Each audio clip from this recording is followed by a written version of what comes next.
The pharmaceutical industry in Ghana has been enjoying some significant growth over the years, yet we import about 70% of drugs from outside, mostly from India and China. There's been always talks of developing the local pharmaceutical manufacturing industry, but that talk is yet to translate into any significant outcome. To discuss the challenges, threats, and opportunities in the pharmaceutical industry, my guest for tonight is Ernest Bediako Sampong, Chairman and Chief Executive Officer of Chemist Limited, a self-made millionaire who made most of his fortune from pharmaceuticals. You are watching The Hard Truth. My name is Nana Akosia Kunedu Asante Samuels.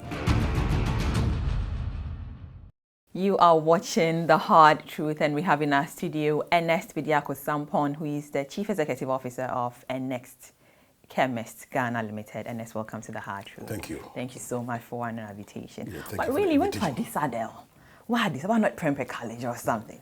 I believe Addis Adel College is one of the best schools or colleges in the country. Are you sure? Especially those days. But for now, you think Prempeh is better than Addis Adel? What would you say? I wouldn't say so, or I wouldn't agree with you. So really, what was your nickname back at school? Tell me, what were you called at school? Most people call me Guy Man. Hey, Guy Man! Guy Man! Why that name? Honestly, you don't know. No. You're like some guy, on campus. Cool. You look cool. I look cool. Anyway, Guy Man is in our studio. Thank you again for coming. Thank you. Now, Ernest, you've been in the pharmaceutical industry for over 30 years now. Yeah. Well done for that. You. And you managed to grow Chemist from a very small shop to a top player in the industry. How would you describe the growth and development of pharmaceutical industries in Ghana? Yeah, it's not been an easy process. Looking at Chemist, my dad was already in the pharmaceutical business, and I was hanging around my dad those days. So I got to know a lot about pharmacy and medicines. And as such, during my primary school days, we used to go around Accra selling medicines, right, such as APC, paracetamol, aspirin, and then also things like paper bags and those things. So I think I acquired some entrepreneurial experience from those days. But why that? I mean, I understand that the story of your father being a pub, but why? How did you derive the interest? Because he was so much into it and you wanted. Why not something else? You know, as part of the culture, yeah. I mean, most guys are actually interested in, letting the children go through such training program as far as trading is concerned. So you do what your parents do? Exactly. Exactly. So how was it?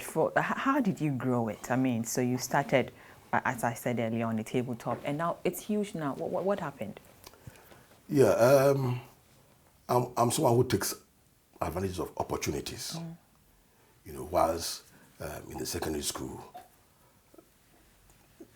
I was trying my hands at trading, especially selling medicines when I was at my dad's shop, especially when people came around, wanted some products, and my dad never had. I'll just ask the guy to, wait for some few seconds or minutes, and I'll go to the other shop and pick some of these products and come and sell. I was doing this with some few cousins, and I think it was an exciting sort of trade because we had some few pesos those days. You know, so in the secondary school, especially during holidays, Form 5, upper 6, we went more into rates. And I remember during Achampo's regime,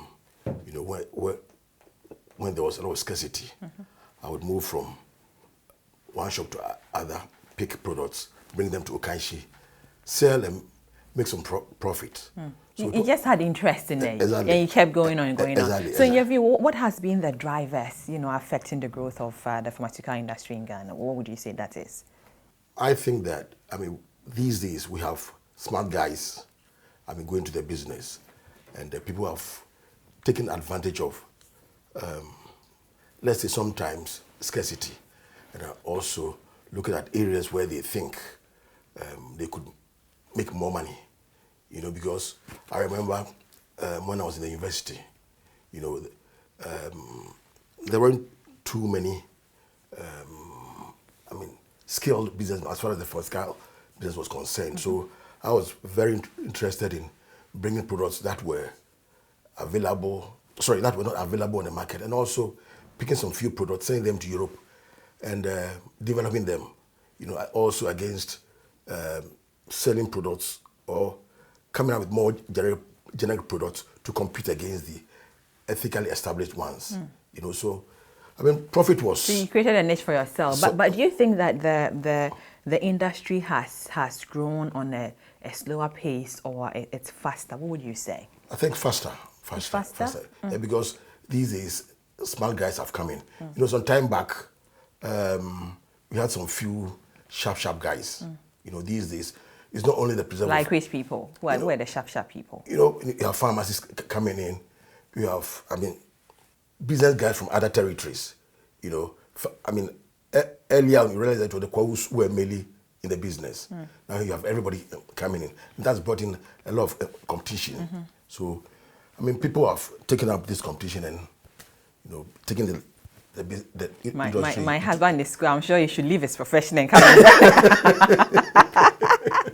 But again, in 2014, the pharmaceutical sale in Ghana came in just about 12.29 per capita compared to $24.8 in Zimbabwe and I think in Cote d'Ivoire.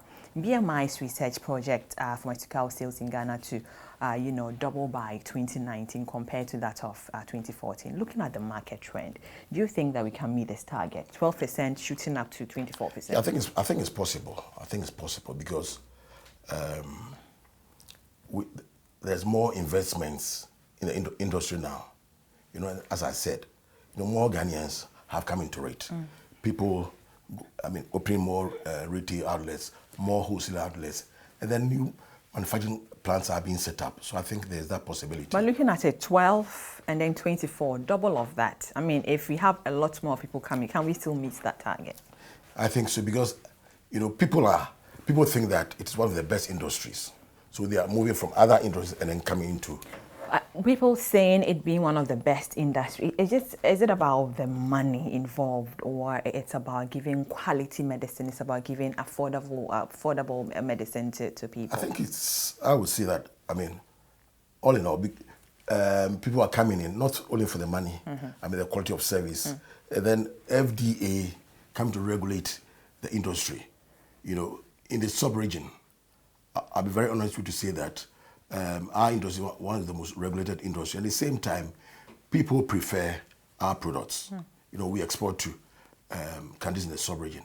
And then comparing our products to other products coming from other parts of the region, people prefer our products. So there's that tendency for us to do more.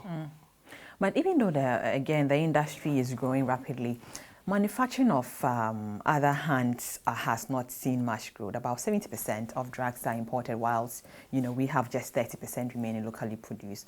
Why are we finding it difficult to supply a lot of local drugs? To me, importation is one of the easiest areas to operate because I can import a container of paracetamol, bring my children on board and sell. Whereas with manufacturing, you need no less than about 50 to 100 workers. You need a scientist to test the product. You need the worker to do the compression.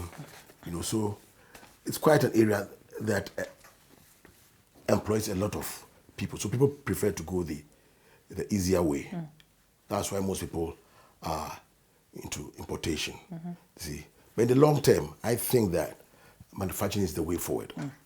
But if you do that, who should we blame? Is it expensive, or what should we blame it on? Do we have good regulations from government? What is it? What should we blame it on? You see, it's the policy at the time. If the government really wants to, maximize employment, I think encouragement should be given to those in manufacturing. Well, as I said earlier on, we need very little numbers to trade or import. So I think we should try and manufacture more. Because, you see, with manufacturing, you create employment. Right. And with importation, you give employment to, to the outside countries. And I think that manufacturing has the capacity to employ the numbers. In the long run, if we are able to go into exports, we tend to, receive more foreign exchange. So it's up to the government to define where it wants to go.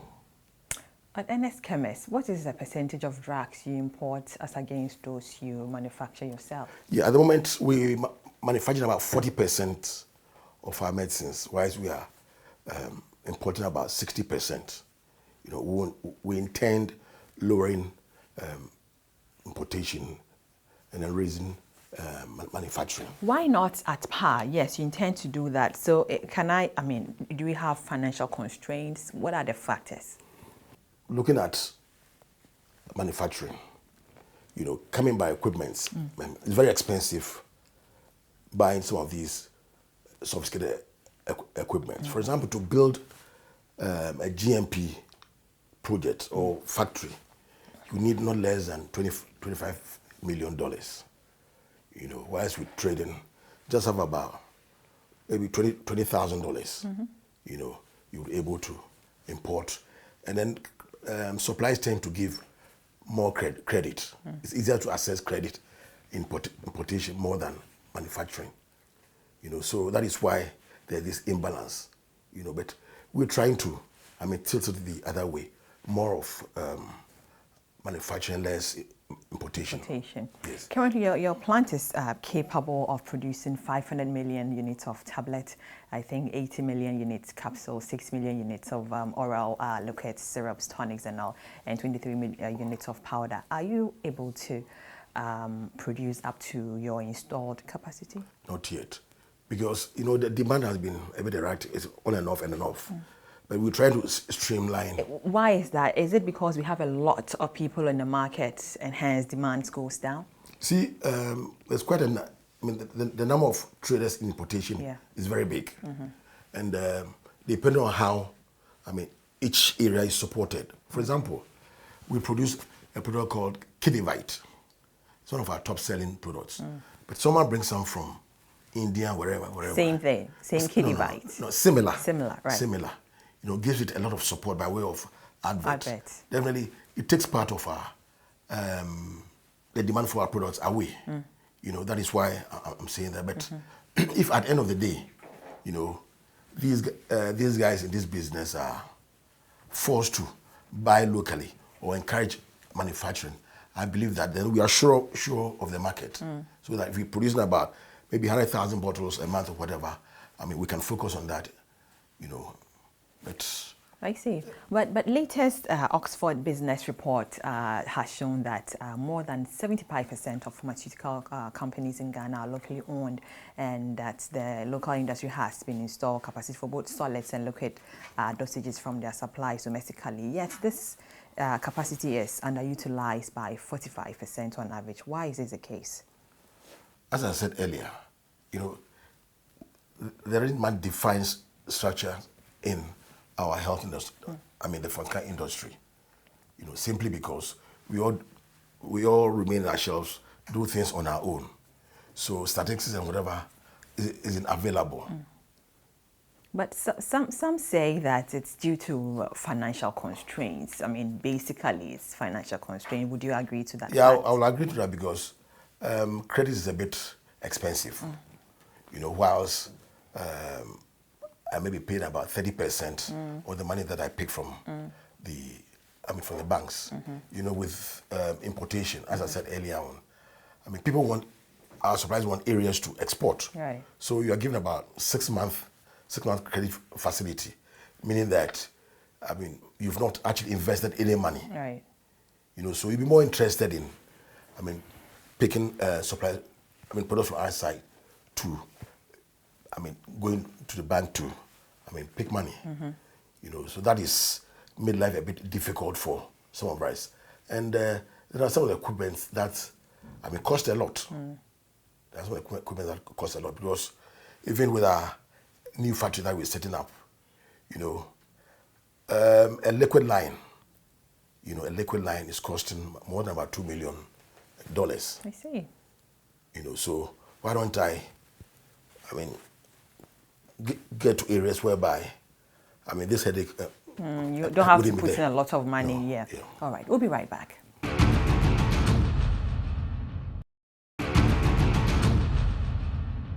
Welcome back. You are still watching The Hard Truth, and I still have here in our studio Ernest Bediako Sampong, Chief Executive Officer of Ernest Chemist Limited. Ernest, what do you think has to be done to enable local pharmaceutical manufacturing companies to produce, at their full capacity to increase and also to increase capacities? Yeah, as I said earlier on, we know what to do and we know what we require. But it's the cost of the equipment and machine that scare us. But some industry commentators believe that mergers and acquisition will help to capitalize the industry to increase the capacity at the local level. Do you think that we need more mergers and acquisitions in the industry? Yeah, at the local level, yes. But these days, I realize that investors are coming in from the outside, to team up with us. But what I see is that those measures are between, big players and then local. Who are the big players? If I say big players from outside, I wouldn't want to mention names. No, you mean big players from I thought we were talking within. Big players from outside. Okay. And that brings about, local players from outside with relatively smaller players from beginning. That creates a lot of unstable environment, because. What of here? What of local mergers? Yeah, exactly. I think it's happening. I think it's happening. Yeah. Yeah. You have Starwin, Iton, and Danex. Who are coming together. I think they've come together. Yes. Yeah. Yes. And it's not part of our culture, that sort of thing. But now that. But really, Bediako, would you want to get someone merge a local player to yours to make it a stronger conglomerate? We have this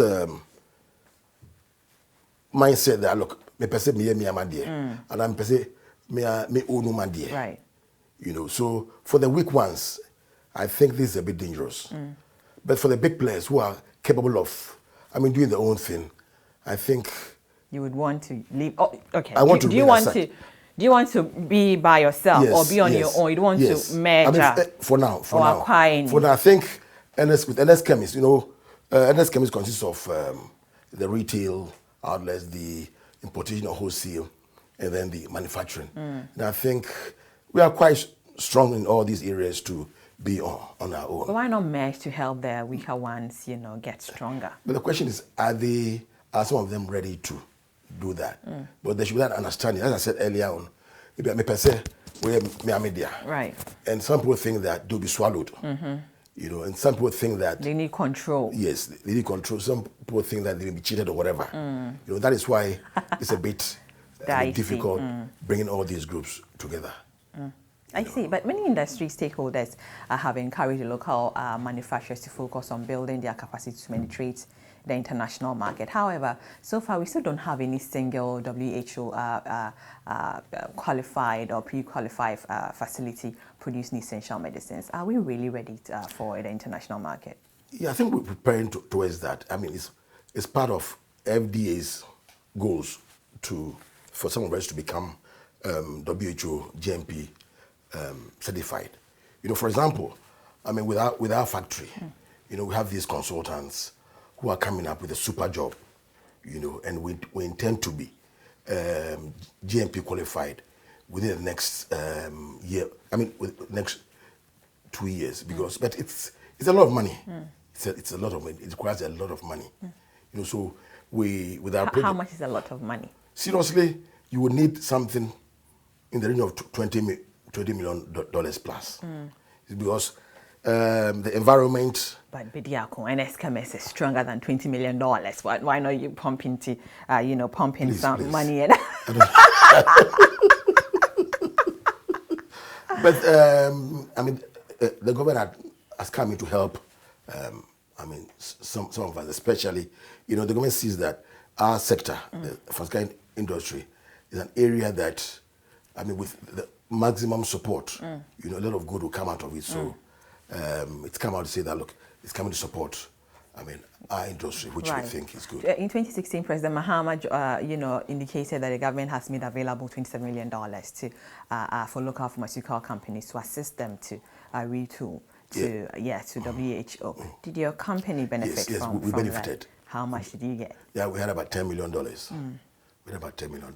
Yeah, and I think. So are you pumping that money into what you talked about just now? Yes, we are. I mean. Then top up 15, Ernest. 10, 15 come on then. But the interest rate matters a lot. Okay. I mean, and the prevailing interest rate we think is too, wicked. If it comes to somewhere in the region of about 10. How much was that? How much was the interest rate?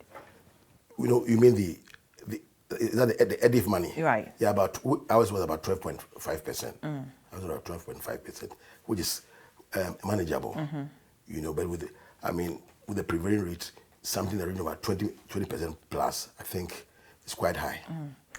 Your son, Mr. Bediako Sampong, the general manager of Ernest Chemist, during the celebration of, I think, the 30th anniversary, stated that the company is trying to expand to the wholesale market into ECOWAS market. What is the strategy, or what strategy do you intend to implement to make sure Ernest Chemist get there? Yeah, at the moment, we have our own company called Nest Pharma, and we've recently registered a business entity in Nigeria, and also trying to register, some products. And I believe that these are some of the few strategies that we are employing to get there. Nigeria is quite a big market, so we ought to be a bit careful, trying to get there. But in Sierra Leone, we have our subsidiary that we've been exporting to for some time now. I don't know, but how much do you make in a year in Ernest Chemist? I have to check. Oh, that. Ernest. I have to check. Ernest. I have to check. You have to check. I can see you are surprised about it. Anyway, a chaotic and unregulated pharmaceutical distribution chain often leads to high prices, which seriously comprises pharmaceutical industry supply chain. In your view, do you think that the distribution chain of the industry in the country is well regulated? I think so. For now, you have the manufacturing, wholesaling, and retail. It's quite a competitive environment. So, it's not dog eat dog sort of thing. And then you got the Pharmacy Council also regulating the profession, and then FDA checking the sort of products that come onto the market. So I think there's some sanity over there, but maybe we should actually do more.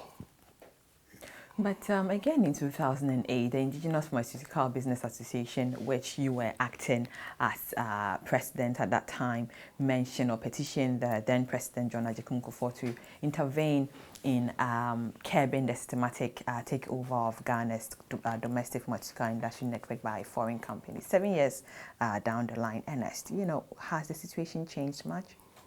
Yeah, not much was done. When we petitioned the president. But I think the industry or that aspect of the business should be in the hands of Ghanaians. We started as a retail outlet, then into importation or wholesale business, then manufacturing. If really we want wealth to be in the hands of Ghanaians, I think we have to look at this chain.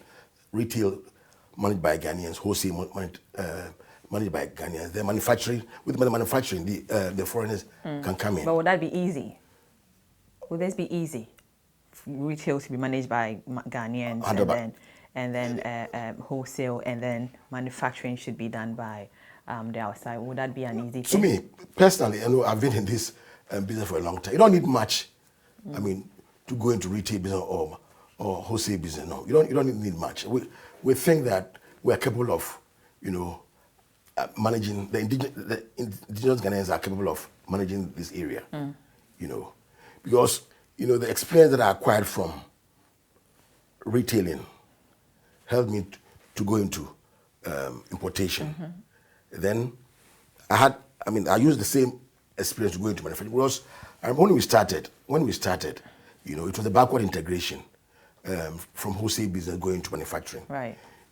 I gave certain names to my products, and some of our guys would ask, Ernest, you of all people naming a product Tarzan, But what I told them was, look at the sort of people who be patronizing the imported, the locally made products. It's normally those down there a bit above who would patronize these products. So they started picking them, and then realized that look, Ernest, you did the right thing, by giving certain names to some of your locally made products. You see, it was because I acquired that experience as a trader or importer in that wholesale business. I realized that look, this is what the people want, and then I knew where I was going with the manufacturing, for being around in the wholesale business, making some small money and investing in manufacturing. So I believe that the indigenous should be encouraged to be in this business, because if you look at India, that's what is happening. Every country is trying to encourage the indigenes to be the bosses of trading and retail. I remember there was a time Tesco and Sainsbury tried entering India, and it wasn't easy. It wasn't easy. See. But the British multinational pharmaceutical company GSK this year naturally terminated distributorship agreement with 4 Ghanaian local pharmaceutical distributors. Your company included, and simultaneously appointed a wholly owned Indian company worldwide, that's WHL, as a sole distributor of these pharmaceutical products in the country. What led again to this termination, and how has it affected your outfit, Ernest Chemist? Honestly, it's an unfortunate situation that should not be encouraged, because some of us have actually done a lot for GSK. And Ernest Chemist was doing about 55% of the business, and we're never given a chance to look. Give a chance to see whether we could do it solely or not.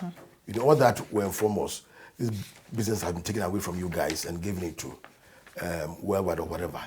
Personally, we shouldn't encourage these things, because it's at the wholesale level. But what happened? They just can't get up and say we are terminating it. What happened? Honestly, you don't know. No. They've not satisfied us with any reason. Like I said, you don't need too much. To go into distribution. They know why.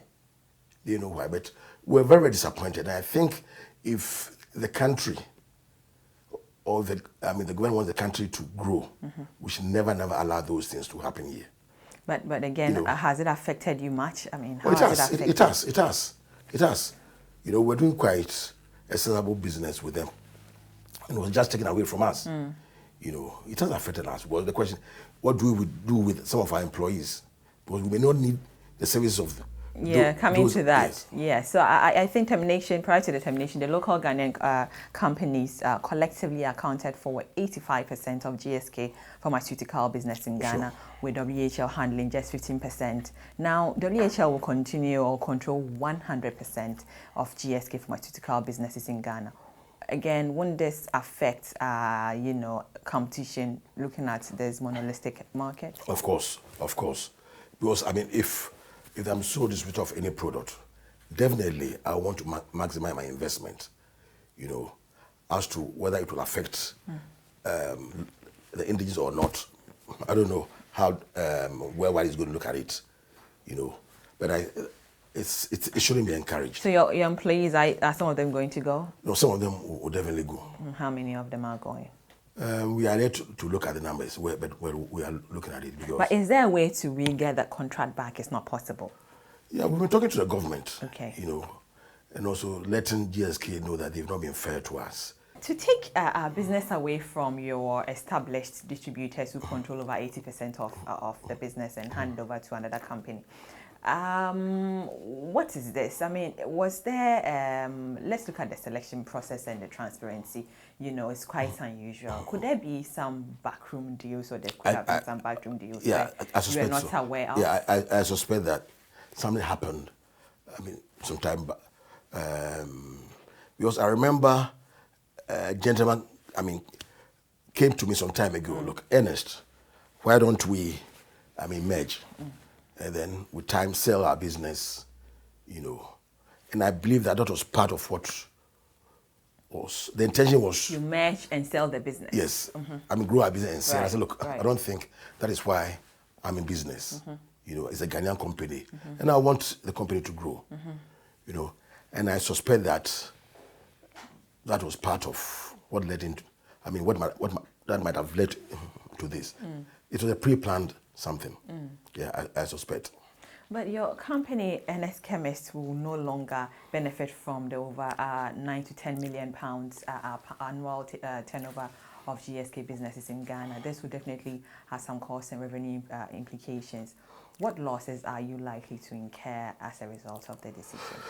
We're going to lose revenue, lose profit, and then certain products that we could sell to our retail outlets, we're going to lose them. So it's going to be a lot of big loss to our business. Right? We'll have to be buying some of these products, from our competitors or whatever. You have to do that? Yeah, because can't we manufacture those products? We are not there yet. We're not there yet. There are certain products definitely we can manufacture, and we can manufacture all products. Mr. Wusu Buaje, National Executive Member of Ghana Pharmaceutical Society, said that the decision made by GSK has or could have dire consequences of medicine supply chain, leading to the importation of parallel supply of substandard products. Is this how you see it? Yes, of course, because if at any time that product is not available on the market and there's a need for that product, definitely, guys will go outside and bring them into the country.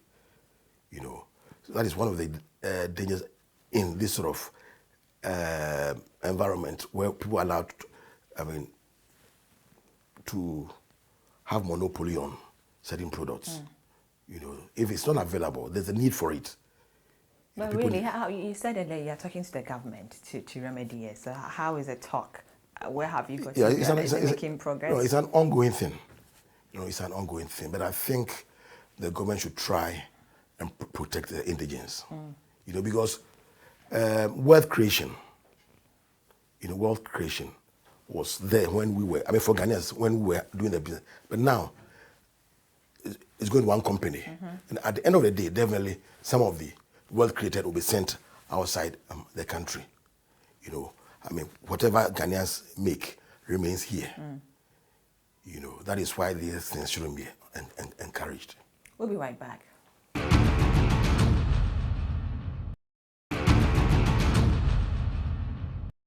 Welcome back to The Hard Truth. I still have the guy man in the studio, Ernest Bediako Sampong, who is the CEO of Ernest Chemist Limited. Ernest, in 2008, you called on the government to again consider initiating legislation to limit direct marketing and distribution of pharmaceuticals to only Ghanaians. This has not really happened. Do you think this incident is a signal for legislation to be given much attention? Okay, with the retail area, that was given to Ghanaians, and I think it should be enforced, and we should never allow, the outsiders to come in.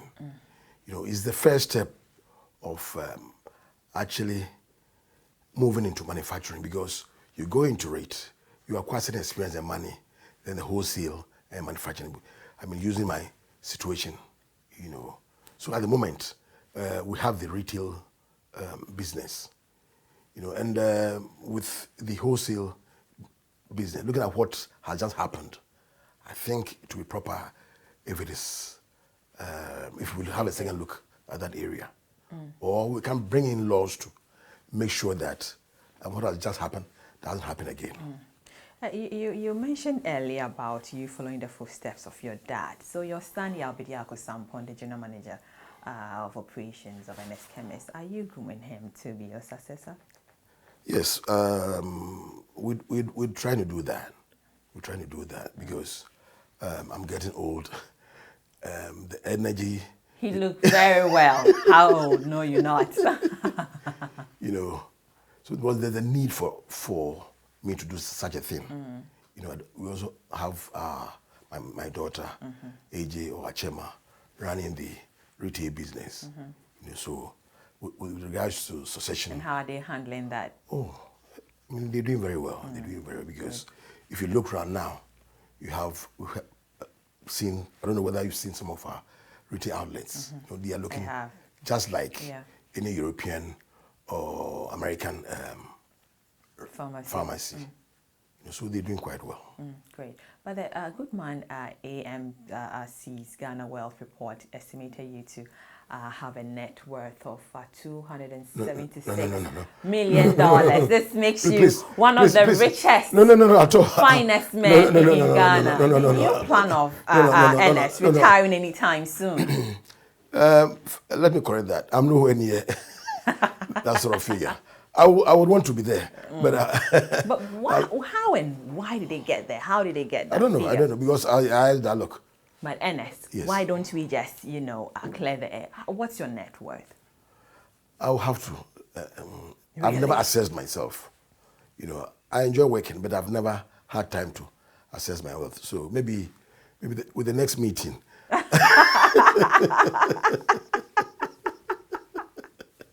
I see. With the next meeting, that should be very soon then.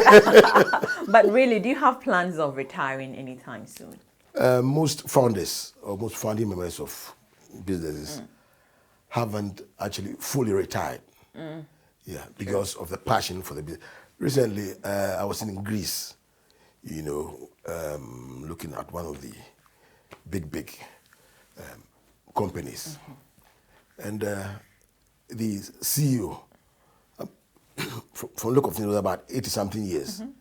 And my host introduced me to the guy. This is the CEO or the founding.